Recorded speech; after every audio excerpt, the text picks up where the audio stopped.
umuntu wese ufite perime ariko akabazi ko yayikoreye ashaka kuzakora akazi ko gutwara abantu cyangwa se gukora umwuga wo gutwara, guys muyikore neza mu buryo bwa kiyamwuga professional, nuva mu bikore neza mwe kudusebya pe, mu bigabanye kudusebya.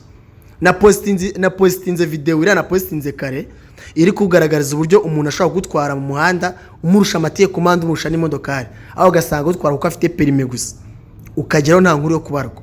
Nabonye SMS y'umunyeshuri umwe yamaye ndababara cyane, niyo mpamvu mese nkora kano ka video pe, ndebera nk'iyi SMS yamaye.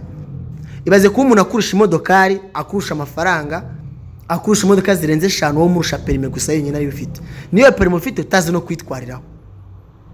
Can you imagine iki kintu kibaze neza? Rubango uherutse ubona perime uri mu ishuri gusa na mwarimu, nta handi hanogeze utwara imodokari.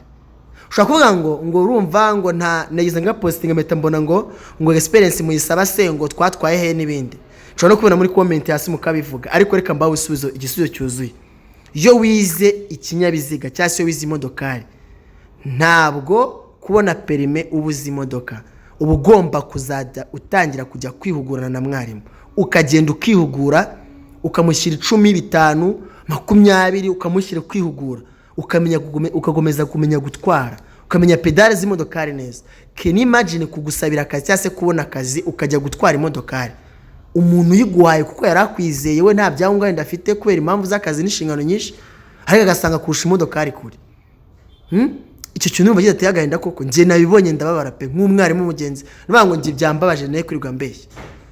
Defend ikintu ufite ubishimangire, uzi gutwara neza, uzi ibyapa neza, uzi imirongo neza.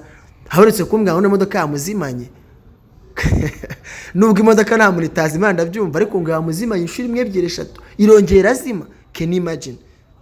Mugabanye kudusebya guys, mugabanye kudusebya. Nuzi ko ufite perime wishyira mu mufuka yikoresha, ugenda usaba akazi ahantu utinyuke ushiruka ubwoba. Ikindi abantu babona perime agatavuga barashaka akazi bafite nakandi, ibyo bintu biragoye rwose.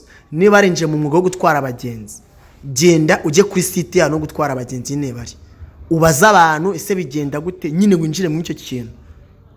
Menya kandi usonye ku mateka